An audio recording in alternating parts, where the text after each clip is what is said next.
Welcome to ASP NET and SQL Academy, your trusted place to learn web development the right way. Support our content by subscribing, liking, sharing, and commenting below.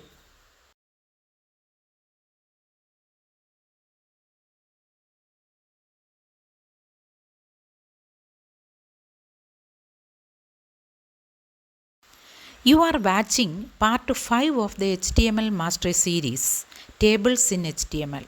Tables are essential for organizing and displaying structured data on web pages. Let us explore how they work.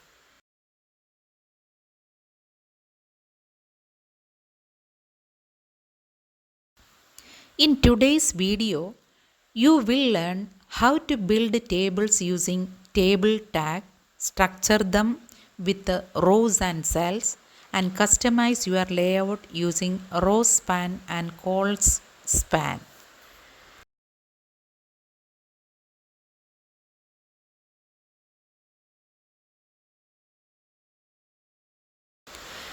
This video is great for beginners, students working on web projects, or anyone who wants to display data effectively using HTML tables.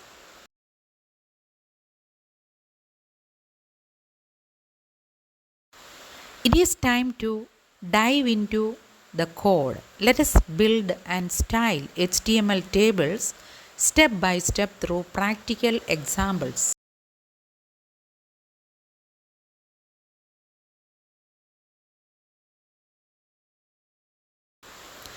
Tables are perfect for displaying structured information.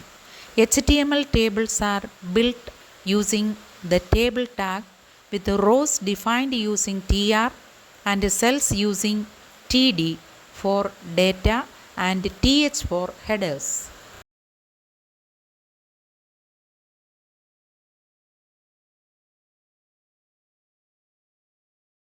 This is a simple table with two columns and one data row. TH defines the headers and TD defines the data cells. The structure is always rows inside a table and cells inside each row.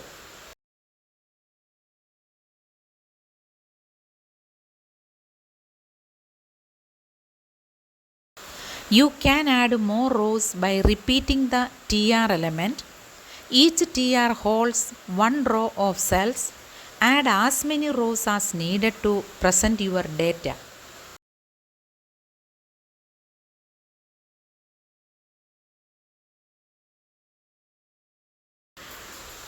The border equal one attribute adds visible borders to the table and its cells. You can also style borders using CSS for more control.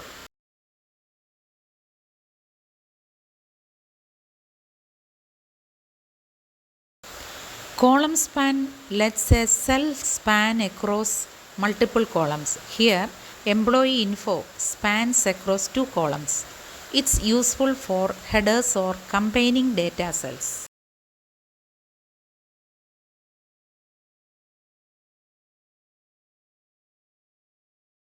Row span makes a cell span multiple rows.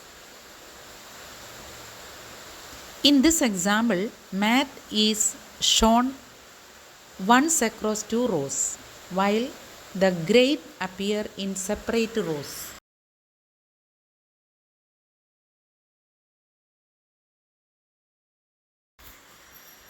You can enhance the table appearance using CSS. For example, border collapse merges cell borders, and padding adds space inside cells.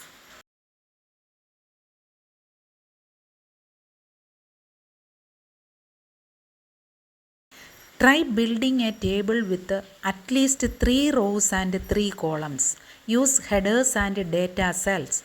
Experiment with the border, column span, and row span to test your understanding.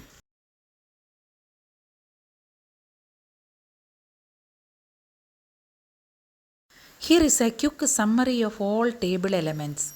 With this, you can create detailed structured layouts to display your data professionally.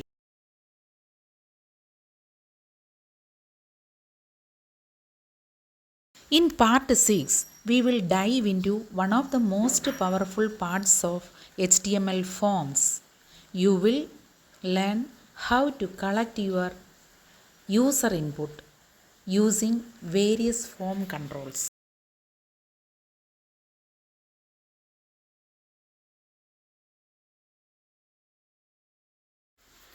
If you are learning something new, don't forget to like, share, and subscribe to ASP NET and SQL Academy. Hit the bell to keep getting these lessons as they drop.